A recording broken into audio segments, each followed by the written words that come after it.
Hello guys, very warm welcome to all of you. कैसे हो आप लोग? आई होप कि काफ़ी अच्छे होंगे, स्वस्थ होंगे और सेफ होंगे। तो गाइस, आज हम स्टार्ट करने वाले हैं हमारा आईयूपीएसी नोमेनक्लेचर का लेक्चर नंबर 2। अगर आप में से उन बच्चों ने जिन्होंने लेक्चर नंबर 1 नहीं देखा है तो सबसे पहले लेक्चर नंबर 1 को जाकर देखो एक बार। उसमें आप देखो कि कैसे हमें इस टॉपिक की जरूरत पड़ रही है, why we need this particular IUPAC nomenclature, right. और उसके अलावा हमें यहाँ पे आईयूपीएसी कब स्टार्ट हुआ, कैसे स्टार्ट हुआ, किस पर्टिकुलर सिचुएशंस में आईयूपीएसी को लाया गया, उससे पहले क्या नाम यूज करते थे हम, क्या आईयूपीएसी जो है वो एक ऑर्गेनाइजेशन है, क्या आईयूपीएसी जो है वो एक शॉप का नेम है, या फिर आईयूपीएसी एक कंपाउंड का नेम है। तो इन सब बातों को जानने के लिए गाइस आपको लेक्चर नंबर 1 को देखना होगा और उसके बाद आप लोग लेक्चर नंबर 2 में आओगे। तो चलिए शुरू करते हैं महाराज आज की class, that is IUPAC nomenclature lecture number 2। Guys आज हम जो लोग पढ़ने वाले हैं, प्रीफिक्स के बारे में बात करने वाले हैं, वर्ड रूट के बारे में बात करने वाले हैं, what we mean by word root, prefix and suffix. तो इन सब के बारे में आज हम डिटेल से बात करने वाले हैं। पिछली क्लास में हम लोगों ने एग्जांपल लिया था चुन्नू वाला, तो उस चुन्नू वाले एग्जांपल को आज कंटिन्यू करेंगे और उसी एग्जांपल में वर्ड रूट, प्रीफिक्स, सफिक्स को डिटेल एनालिसिस करते हुए हम ऑर्गेनिक कंपाउंड में, ऑर्गेनिक केमिस्ट्री में जो कंपाउंड्स में कैसे प्रीफिक्स होते हैं, कैसे सफिक्स होते हैं, वर्ड रूट क्या होता है, उन सब के बारे में हम यहाँ पे स्टडी करेंगे। तो गाइज स्टार्ट करते हैं हमारा वर्ड रूट। सबसे पहले हम यहाँ पे वर्ड रूट की स्टडी करते हैं। आप गाइज अगर आप लोगों को पता हो तो हमारा जो पिछला एग्जांपल था जिसमें हम लोगों ने वर्ड रूट एक रियल लाइफ एग्जांपल लेके हमने उसकी स्टडी की थी, तो वहां पर हम लोगों ने स्टडी किया था श्रीमान चुन्नू कुमार शर्मा को। चुन्नू के बारे में हम लोगों ने पढ़ा था और आपको अगर याद होगा तो चुन्नू में मैंने जो श्रीमान चुन्नू कुमार शर्मा नेम था, वहां पे उस पर्टिकुलर नेम का centre of focus, origin point जो था, दैट इज चुन्नू, कि चुन्नू उसका ओरिजिन पॉइंट था। तो गाइस जिस तरीके से चुन्नू वहां पे ओरिजिन पॉइंट था, ठीक उसी तरीके से ऑर्गेनिक केमिस्ट्री में कोई भी कंपाउंड है उसका अगर आईपीएसी नेम हम करने जा रहे हैं तो वहां पे भी उसका कोई ना कोई सेंटर पॉइंट होगा, सेंटर ऑफ फोकस होगा। उसे हम क्या बोलेंगे? Word root. क्या बोलेंगे उसे हम? Word root. बात समझ में आ रही सबको? ठीक है, आगे स्टार्ट करें। शाबाश, आगे स्टार्ट करते हैं गाइस। देखो सबसे पहले यहां पे हम एक डेफिनेशन बता रहे हैं, the total number of carbon, the total number of carbon, ध्यान से सुनना गाइस मैं क्या बोल रहा हूं, total number of carbon atom which are available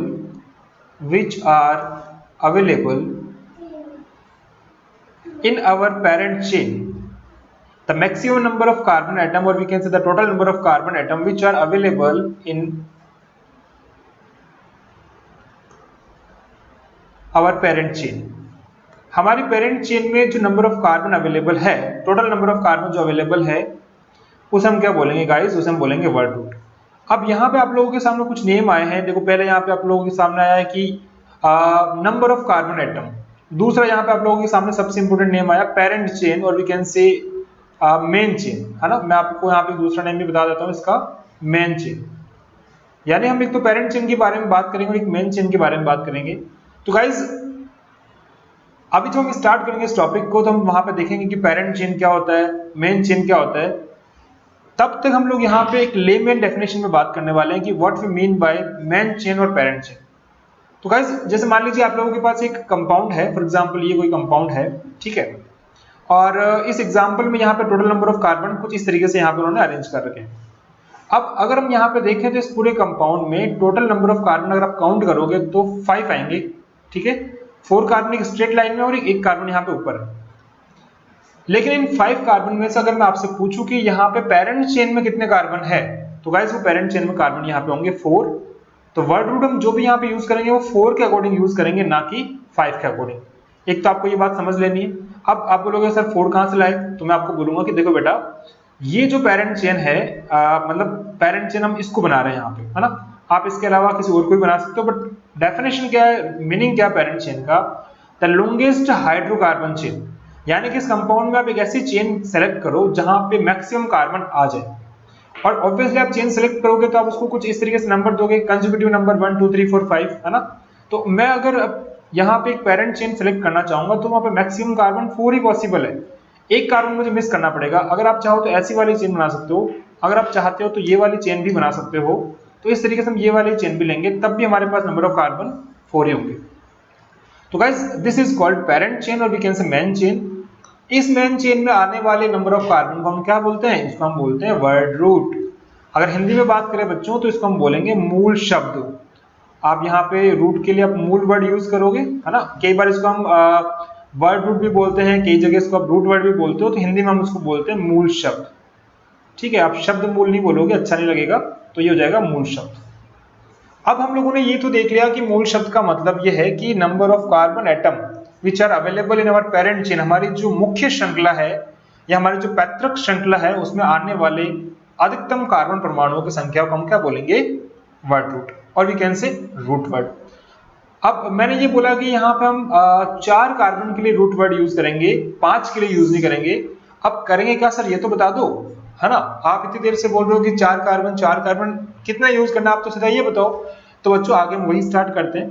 मैं आप लोगों को यहाँ पे बताने वाला हूँ कि हर केस में अगर हमारे कार्बन एटम चेंज होते हैं तो उस केस में उसका क्या नेम होगा।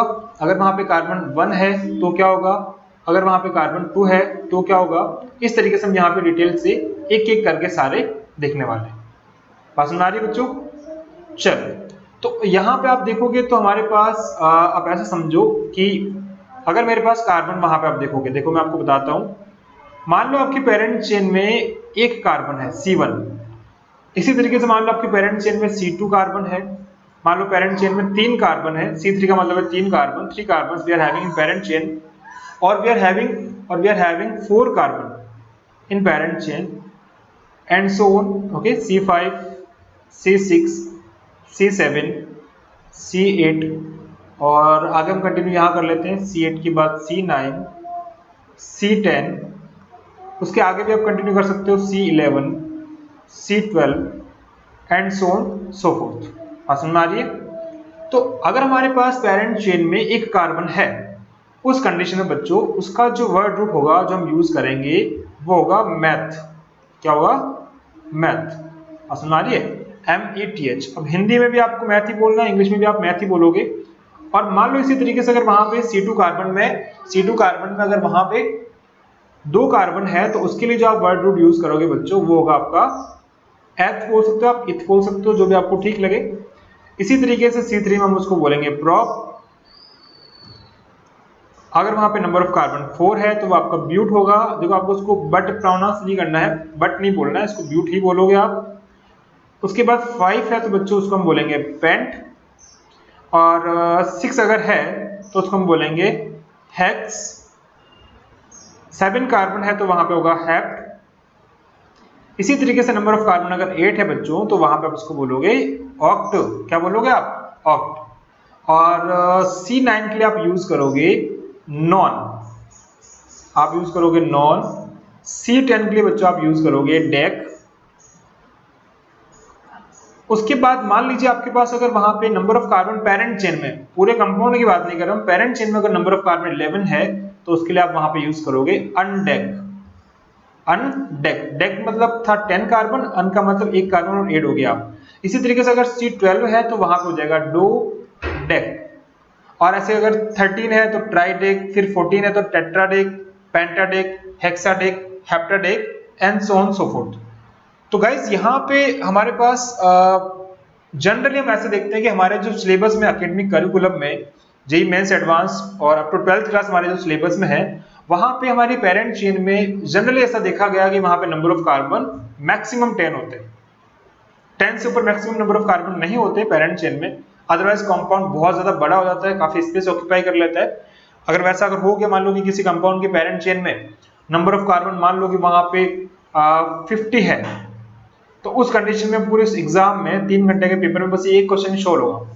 तो इसलिए ऐसा नहीं होता, जनरली आपके 10 कार्बन तक अवेलेबल होता है आपकी पेरेंट चेन में। और अगर इसके आगे भी अगर होता है तो आप वहां पे अनडेक, डोडेक, ट्राइडेक, टेट्राडेक, पेंटाडेक इस तरीके से कर सकते हो। तो गाइस ये आप लोगों के यहाँ पे पेरेंट चेन में आने वाले वर्ड रूट हैं जो आप लोगों को मेमोराइज करने हैं। इसका एक ही ऑप्शन है, आप इसको लगातार लिख लिख के प्रैक्टिस करो। आप चाहो तो इसको अपनी कहीं पे लिख के आप अपनी जहाँ स्टडी टेबल उसके पास वहीं पे कहीं दीवार पर आप इसको एज अ पोस्टर चिपका लो ताकि आप लोगों को ये मेमोराइज फटाफट हो जाए। ओके गाइस, बात समझ में आ रही है? चले आगे, शाबाश। तो गाइस ये हमारा था वर्ड रूट के बारे में बात करी थी हम लोगों ने। अब हम बात करते हैं यहाँ पे दूसरा हमारा पार्ट यहाँ पे जो था, दैट इज कॉल्ड प्रीफिक्स और वी कैन से सफिक्स। क्या पढ़ोगे पहले बताओ?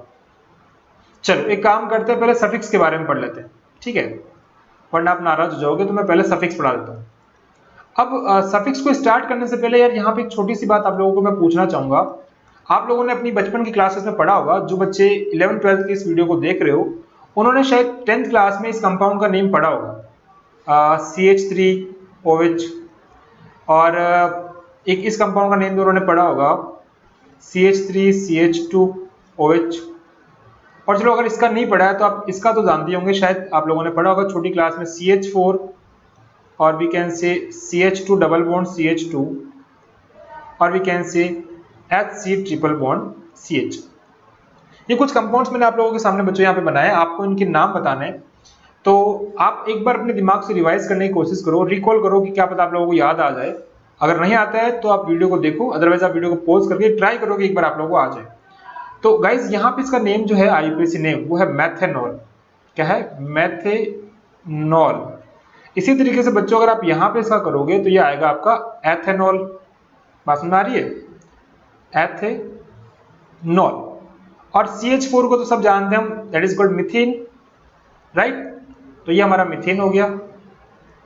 इसी तरीके से हम बात करते हैं CH2 डबल बॉन्ड CH2 के बारे में, ये हमारा एथीन हो गया, ethene. And the last but not the least that is called HC triple bond CH। वहां पे 2 कार्बन है बट इस बार ट्रिपल बॉन्ड है, तो गाइस यहाँ हम एथाइन इसको बोलेंगे। अब अगर मैं आप लोगों से पूछूं कि यहाँ पे मेथेनॉल, एथेनॉल, मीथेन, इथीन और एथाइन, इन सब में हमारा वर्ड रूट क्या है? तो आप बोलोगे कि सर देखो वर्ड रूट ये है कि आप यहाँ पे जैसे मैथ यूज कर रहे हो, ये वर्ड रूट आ गया जो हम लोगों ने पढ़ लिया अभी। यहाँ पे एथ वर्ड रूट आ गया, यहाँ पे फिर से मैथ वर्ड रूट आ गया, यहाँ पे मैथ फिर से एथ वर्ड रूट आ गया और यहाँ पे भी एथ वर्ड रूट आ गया। इसके अलावा सर आप यहाँ पे जो लगा रहे हो ये एन ओल, ये हम लोगों ने अभी तक नहीं पढ़ा।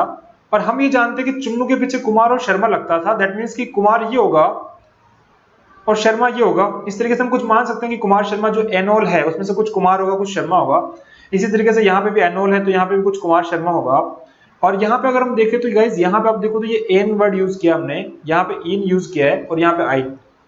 दैट मीन्स कि अगर वहां पे एल्केन कैटेगरी है तो हम वहां पे एन यूज कर रहे हैं, एल्कीन कैटेगरी है तो वहां पे हम इन यूज कर रहे हैं, और अगर एल्काइन कैटेगरी है तो हम वहां पे आइन यूज कर रहे हैं। दैट मीन्स कि एल्केन, एल्कीन, एल्काइन। अब हम यहाँ पे थोड़ा थोड़ा समझ सकते हैं कि हमारे वर्ड रूट के पीछे कुछ ना कुछ तो लग रहा है, और वो जो लग रहा है वो ऑब्वियसली क्या होगा? सफिक्स होगा, अनुलग्न होगा। तो मैं पहले आप लोगों को बताता हूँ प्राइमरी सफिक्स के बारे में कि प्राइमरी सफिक्स क्या है, प्राथमिक अनुलग्न क्या है। ठीक है, प्राथमिक अनुलग्न के बारे में हम यहाँ पे देखते हैं। तो गाइस आप यहाँ पे देख सकते हो कि जैसे मान लो हम लोगों ने देखा मैथेन, हम लोगों ने देखा एथीन और फिर हम लोगों ने देखा एथाइन। तो अगर हम यहाँ पे कुछ इस तरीके से मेंशन करें कि मान लो हमारे पास टाइप ऑफ ऑर्गेनिक कंपाउंड अगर एल्केन कैटेगरी में है, एल्केन मतलब मैथेन, एथेन, प्रोपेन, ब्यूटेन, और अगर वो एल्कीन कैटेगरी में है, एल्कीन का मतलब CnH2n, आप लोगों ने बचपन की क्लासेस में देखा होगा एल्कीन का फॉर्मूला। और अगर वो एल्काइन कैटेगरी में तो उसका जो फॉर्मूला होगा वो होगा CnH2n-2। तो इन कंपाउंड्स के लिए जस्ट एल्क, एल्क का मतलब मैथ, एथ, प्रोप, ब्यूट, जस्ट इसके पीछे, जैसे कि चुन्नू के जस्ट पीछे क्या लग रहा था? कुमार। तो वैसे एल्क के जस्ट पीछे क्या लग रहा है? एन, यानी कि ये आपका हो जाएगा एन प्राइमरी सफिक्स और वी कैन से प्राथमिक अनुलग्न। इसी तरीके से इन भी हो जाएगा यहाँ पे प्राथमिक अनुलग्न, और यहाँ पे जो आइन है वो भी हो जाएगा प्राथमिक अनुलग्न। मतलब कि अगर कोई एक एल्केन कैटेगरी है तो उस एल्केन कैटेगरी का प्राइमरी सफिक्स जो होगा वो क्या होगा? ANE। अगर वो एल्कीन कैटेगरी है तो उसका जो प्राइमरी सफिक्स होगा वो क्या होगा? ENE होगा। और अगर वो एल्काइन कैटेगरी है तो उसका जो प्राइमरी सफिक्स होगा वो YNE। तो गाइस इस तरीके से हमने ये जो एग्जाम्पल अभी किए थे, ये वाले एग्जाम्पल आप देख सकते हो यहाँ पे। इन एग्जाम्पल्स में हम लोगों ने देखा कि किस तरीके से सोल्व किया। ये जो एग्जांपल्स मैंने आप लोगों को भी बताए थे थोड़ी देर पहले, आप यहाँ पे फोकस करो कि यहाँ पे हमने अभी यूज किया था एन, यहाँ पे आप देखोगे तो इन यूज किया था और यहाँ पे देखोगे तो आप आइन यूज किया था। तो एन, इन और आइन जो है वो प्राइमरी जस्ट मैथ एथ के पीछे आ रहे हैं, जस्ट पीछे आ रहे हैं, तो हमारे प्राइमरी सफिक्स हो गए।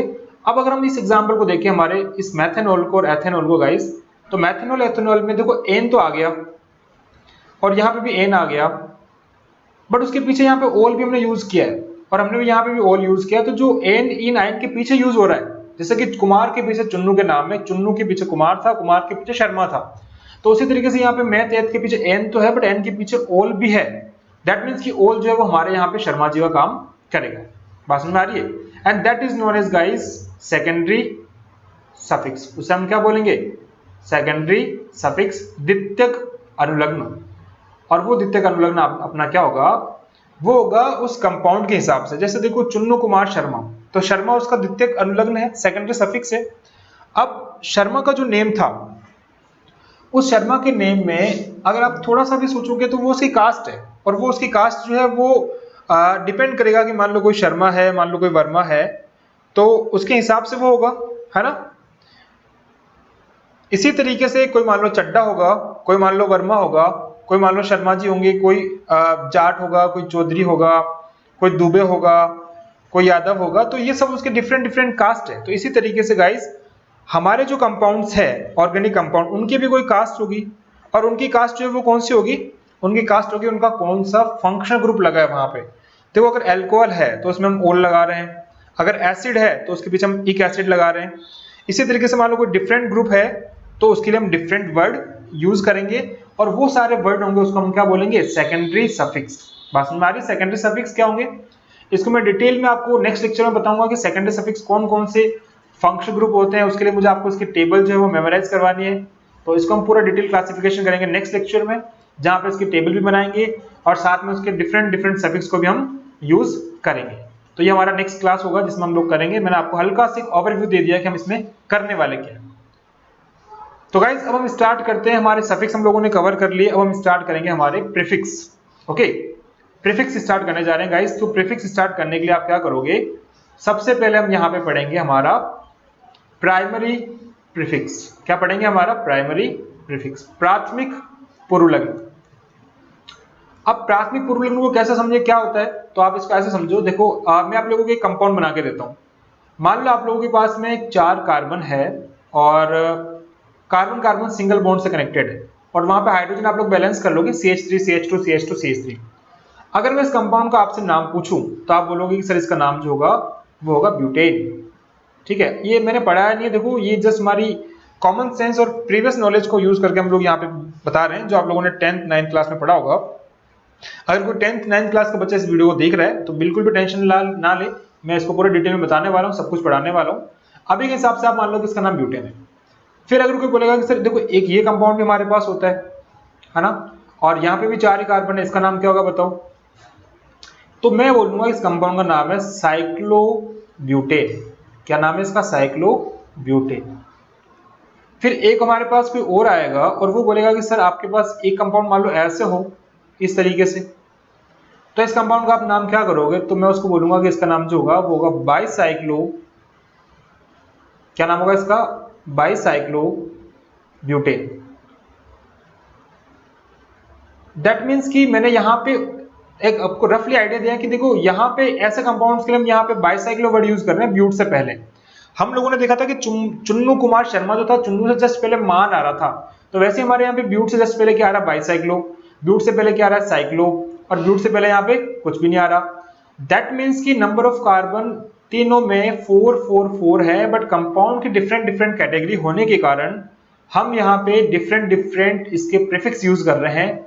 अगर कंपाउंड मान लो साइक्लिक है तो उसके लिए हम साइक्लो यूज कर रहे हैं, कंपाउंड अगर बाईसाइक्लिक है तो उसके लिए हम यहाँ पे बाईसाइक्लो यूज कर रहे हैं, और कंपाउंड अगर हमारा एसाइक्लिक है, ओपन चेन कंपाउंड है, तो उस कंडीशन में हम यहाँ पे कुछ भी यूज नहीं कर रहे। बात समझ में आ रही गाइस? तो इस तरीके से आप लोगों को आइडिया लगा होगा कि कैसे हम यहाँ पे डिफरेंट डिफरेंट नेम यूज करेंगे प्रीफिक्स के फॉर्म में, प्राइमरी प्रीफिक्स के फॉर्म में। इसी तरीके से गाइस आप एक ये कंपाउंड भी देखोगे आगे जाके, आपको मैं डिटेल में बताऊंगा। तो ऐसे कंपाउंड्स के लिए आप यहाँ पे यूज करोगे स्पाइरो कंपाउंड्स। क्या यूज करोगे? स्पाइरो। और नंबर ऑफ कार्बन यहाँ पे भी कितने गाइस? 1 2 3 4 5 कार्बन है। देखो अब ये कार्बन यहाँ पे आ गया, 2 कार्बन यहाँ पे और 2 इस साइड में है, तो 5 कार्बन के लिए आप यूज करोगे पेंटेन। ये सब अपन पढ़ेंगे, बिल्कुल भी टेंशन लेने की जरूरत नहीं है। मैं आप लोगों को सब कुछ 1 by 1 करके सब कुछ बताऊंगा, तब तक के लिए आप बिल्कुल बेफिक्र रहो। बस मैं ये बताना चाहता हूँ यहाँ पे कि कंपाउंड की कैटेगरी के बेसिस में वो किस कैटेगरी में जा रहा है उसके हिसाब से उसके अकॉर्डिंगली मैं यहाँ पे प्राइमरी प्रीफिक्स को यूज करता हूँ। अगर कंपाउंड वहां पे साइक्लिक है तो उसके लिए मैं साइक्लो यूज करूंगा, डेफिनेटली वहां पे साइक्लो यूज करूंगा, ऑलवेज यूज करूंगा। कंपाउंड अगर कुछ भी नहीं है तो वहां पे मतलब कंपाउंड अगर एसाइक्लिक है तो वहां पे कुछ भी यूज नहीं करना है, साइलेंट रहेगा उसका प्राइमरी प्रीफिक्स। कंपाउंड अगर बाइसाइक्लिक नेचर का है तो बाइसाइक्लो यूज करेंगे, और अगर स्पायरिक नेचर का गाइस तो स्पायरो यूज करेंगे। बात समझ में आ रही सबको? तो ये इसके प्राइमरी प्रीफिक्स हो गई। अब हम देखने वाले नेक्स्ट यहाँ पे सेकेंडरी प्रीफिक्स। तो सेकेंडरी प्रीफिक्स के लिए हम यहाँ पे एक काम करते हैं, यहाँ पे इसको बना लेते हैं। यहाँ पे मैं यूज कर रहा हूँ टू स्टार, स्टार में रिप्रेजेंट कर रहा हूँ प्रीफिक्स से, और विदाउट स्टार जो है वो हमारा सफिक्स है। तो ये हो गया हमारा सेकेंडरी प्रीफिक्स, यहाँ पे मैं इसको बताऊंगा। ठीक है, आप ऐसे समझो कि मान लो आप लोगों के पास एक कंपाउंड है, और अगर आप इस कंपाउंड का आईपीसी नेम कर सकते हो, इनकेस कर सकते हो, अगर आपको 10th का थोड़ा बहुत याद है, बिकॉज मैं हर बार आपको 10th से लिंक करवा रहा हूँ इसलिए ताकि आप लोगों को 10th की अहमियत पता चले, आप लोगों को पता चले कि हम जो 10th में पढ़ते हैं, हम जो छोटी क्लासेस में पढ़ते हैं, वो हमारा फाउंडेशन अगर स्ट्रॉन्ग है तो आने वाली क्लासेस में हमें बहुत कम दिक्कत आती है। Got it? तो उस कंपाउंड का अगर आप आईपीसी नेम जानते हो तो आप इस कंपाउंड का आईपीसी नेम कुछ इस तरीके से करोगे, 2-क्लोरो प्रोपेन, ये आप इस कंपाउंड का आईपीसी नेम करोगे। बात समझ आ रही है? 2-क्लोरो प्रोपेन। अब गाइस 2-क्लोरो प्रोपेन में देखो यहाँ प्रोप मैंने यूज कर लिया, कंपाउंड मेरा एसाइक्लिक था, तो कंपाउंड एसाइक्लिक होने की वजह से इसका जो प्राइमरी प्रीफिक्स होगा वो तो साइलेंट होगा, कुछ भी यूज नहीं करेंगे, जैसे हम लोगों ने यहाँ पे देखा है ना। तो ये जो मैं 2-क्लोरो यूज कर रहा हूँ ये क्या है? तो गाइस यहाँ पे जो 2-क्लोरो है that is called secondary prefix. वो क्या होगा अपना सेकेंडरी प्रीफिक्स, यानी कि द्वितीयक पूर्व लग्न। दैट मीन्स कि कोई भी मॉलिक्यूल में अगर कोई ब्रांच लगी है वहां पे, अगर वहां पे कोई जूनियर फंक्शन ग्रुप लगा है, जूनियर फंक्शन ग्रुप क्या है ये मैं आप लोगों को कल की क्लास में बताऊंगा, जब हम सफिक्स पढ़ेंगे, सेकेंडरी सफिक्स द्वितीयक अनुलग्न पढ़ेंगे, तब मैं आप लोगों को ये सारा कुछ क्लियर करूंगा। बिल्कुल भी टेंशन ना ले, आज आप जस्ट इंट्रोडक्शन के हिसाब से इसको समझे, कल दोबारा से मैं आपको एग्जाम्पल के साथ सब कुछ वापस बताने वाला हूँ, ठीक है, नेक्स्ट वीडियो में। तो वैसे 2-क्लोरो मतलब जो ब्रांच है, यानी कि हम ऐसा बोल सकते हैं कि अगर हमारे पास किसी भी कंपाउंड में कोई भी ब्रांच अगर वहां पे ऐड है, अगर वहां पे कोई ब्रांच ऐड है, फ्लोरीन है, क्लोरीन है, ब्रोमीन है, आयोडीन है, नाइट्रो है, ईथर वाला मेथोक्सी है, एथोक्सी है, तो उन सब के लिए हम यहाँ पे सेकेंडरी प्रीफिक्स यूज करते हैं। बात समझ में आ रही है? सेकेंडरी प्रीफिक्स कब यूज करते हैं? ठीक है, तो एक बार के लिए आपको हल्का फुल्का समझ में आया होगा कि हम एक्चुअल में प्रीफिक्स में क्या करते हैं, ऑर्गेनिक केमिस्ट्री में सफिक्स में क्या करते हैं, प्राइमरी प्रीफिक्स में क्या होता है, सेकेंडरी प्रीफिक्स में क्या होता है, सेकेंडरी सफिक्स में क्या होता है, और इसी तरीके से हम यहाँ पे प्रीफिक्स और सफिक्स को किस तरीके से डील करेंगे। Okay guys, moving on to the next slide, right now we are discussing classification of organic compound। हम ऑर्गेनिक कंपाउंड का क्लासिफिकेशन यहाँ पे करने वाले हैं कि ऑर्गेनिक केमिस्ट्री में जो भी कंपाउंड्स आते हैं वो कंपाउंड्स को हम इन जनरल कितनी कैटेगरी में कैटेगराइज करें। बात समझ में आ रही है? तो ये क्लासिफिकेशन बहुत ज्यादा इंपॉर्टेंट होगा, बिकॉज इस क्लासिफिकेशन के बाद मैं आप लोगों को एक क्वेश्चन दूंगा, सिर्फ एक क्वेश्चन दूंगा गाइज, और उस एक क्वेश्चन का आंसर अकॉर्डिंग टू मी इतना कॉन्फिडेंस है कि आप उस क्वेश्चन का आंसर नहीं कर पाओगे, आप में से बहुत सारे बच्चे जो है उस क्वेश्चन का आंसर रॉन्ग करेंगे, it's my guarantee, right.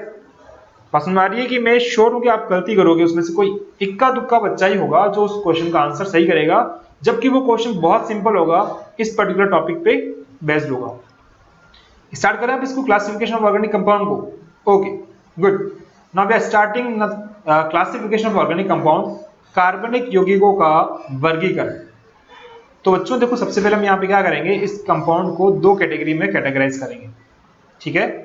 Organic chemistry में जितने भी कंपाउंड है उन कंपाउंड्स को मैं क्या करूंगा, दो कैटेगरी बनाऊंगा, और उन दो कैटेगरी में उसको कैटेगराइज करूंगा। एक कैटेगरी को मैं बोलूंगा कि ऐसा कंपाउंड जो कि ओपन चेन कंपाउंड है, तो मैं उसको बोलूंगा एसाइक्लिक कंपाउंड, यानी कि वहां पे कोई भी साइक्लिक नहीं है, साइकिल वहां पे नहीं है, रिंग फॉर्मेशन नहीं है, तो ऐसे कंपाउंड क्या कहलाएंगे, ऑर्गेनिक कंपाउंड। एसाइक्लिक कंपाउंड कहलाएंगे ऐसे कंपाउंड्स, और ऐसे कंपाउंड्स जिसमें साइकिल बन रहा है, जो साइक्लिक नेचर के हैं, उसको हम बोलेंगे साइक्लिक कंपाउंड।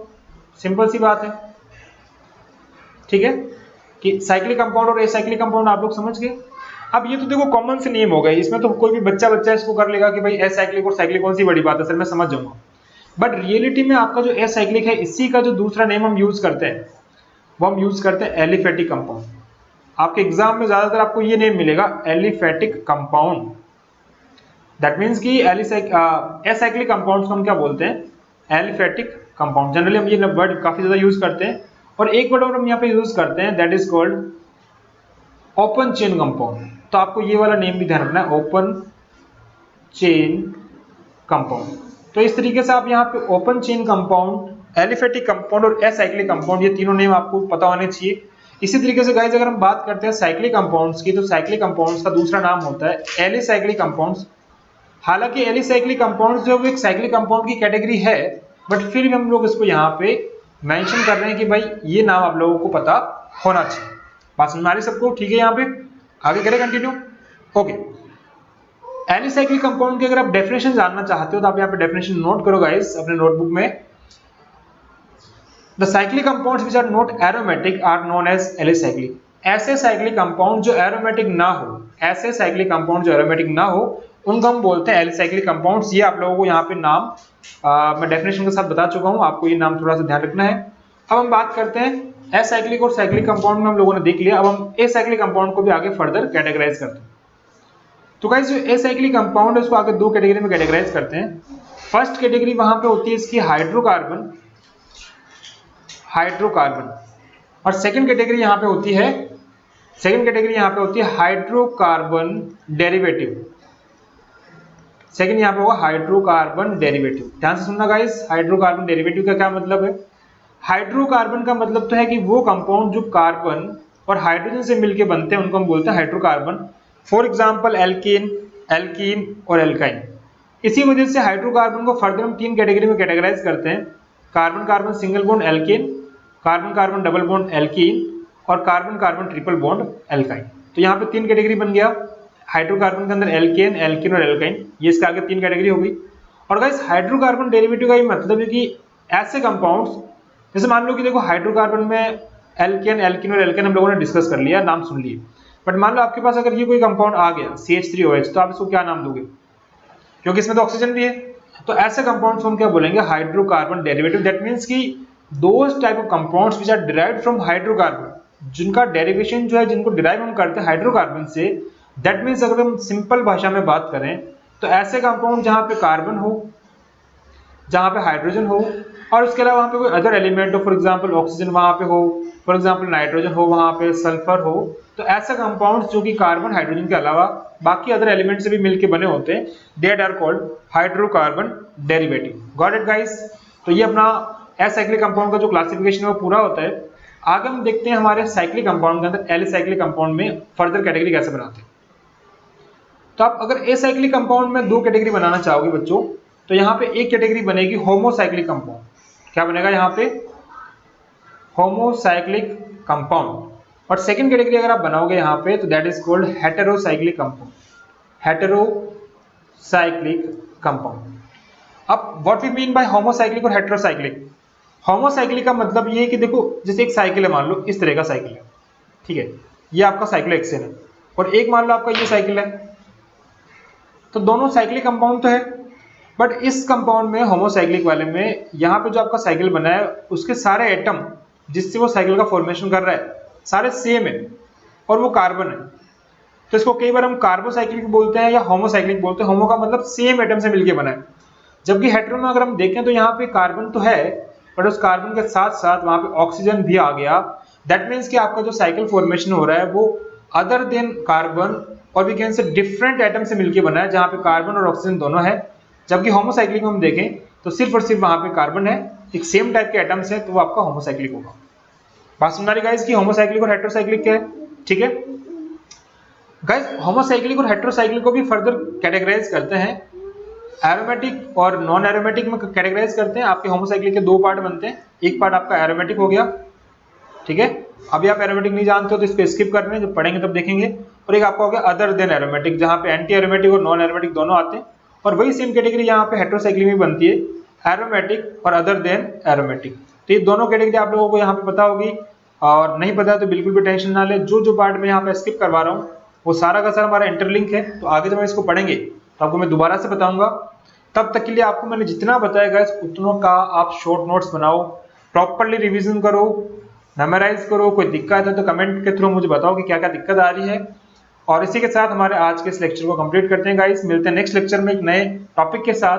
तब तक के लिए बाय बाय, टेक केयर।